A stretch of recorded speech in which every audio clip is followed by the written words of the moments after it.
另外一个可怕的消息来为大家特别报道的是，台湾有很多人做生意到中南半岛去。你要注意，有一个国家正发生一个怪病，那就是在柬埔寨。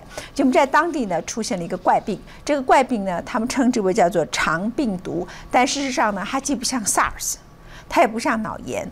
它初期的症状是略微发烧，而且通常出现在对婴儿的身上，所以不要带小孩到这个国家去，或是到附近邻近的国家。后来现在 WHO 介入调查之后，他们确认呢，它既不是 SARS， 也不是像我们过去所担心的任何的禽流感，而是一种新的疾病。目前这个新的疾病的特征呢，是它的传染性并没有来得那么高，但是它怎么开始的还没有找出原因出来。但是在柬埔寨呢，有66名的儿童染病，64名全部都死亡，它的死亡率接近100%。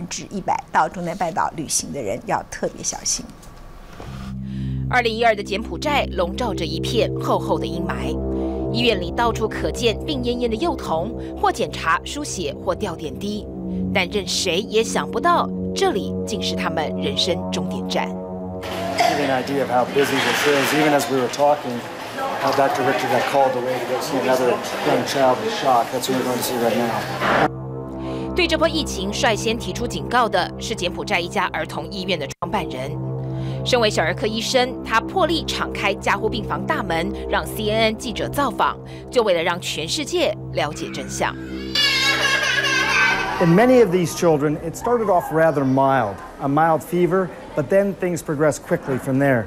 For example, in Ratnam's case, who's 2 years old, we don't know what's causing his encephalitis, but this is typically what happens. The fontanelle over here starts to bulge, and the eyes, as you can see over here, become disconjugate as well.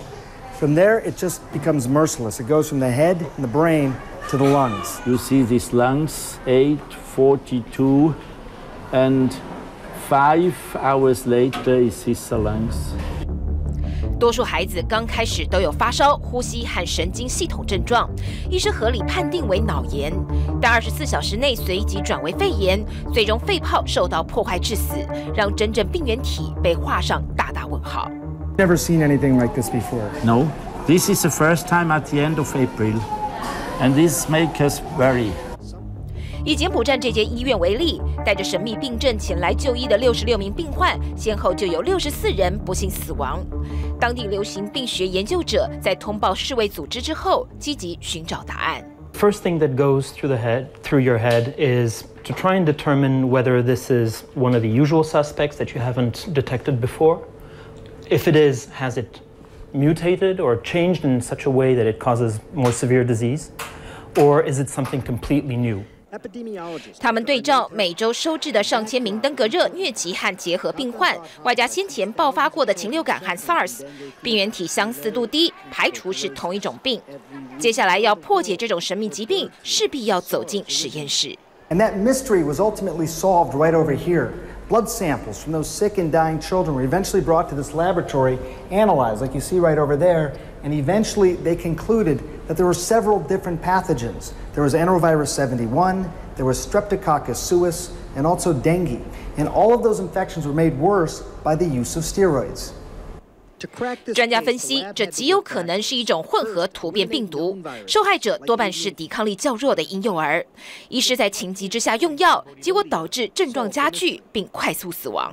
That we've heard several times now from the World Health Organization is no steroids should be used. They seem to say that steroids made this problem worse. When you have a dying child, you try to use what you have at hand, and they were right to try that. From the cases that we reviewed, almost all of the children died, and almost all of them had steroids. 这也就是为什么这波疫情爆发快，传染性不高，但死亡率却接近100%。因为类固醇被当成了消炎药，最终压抑了自身免疫系统，让病情恶化。It looks like this has emerged strongly, probably because it had not circulated to the same, with the same intensity in the past years.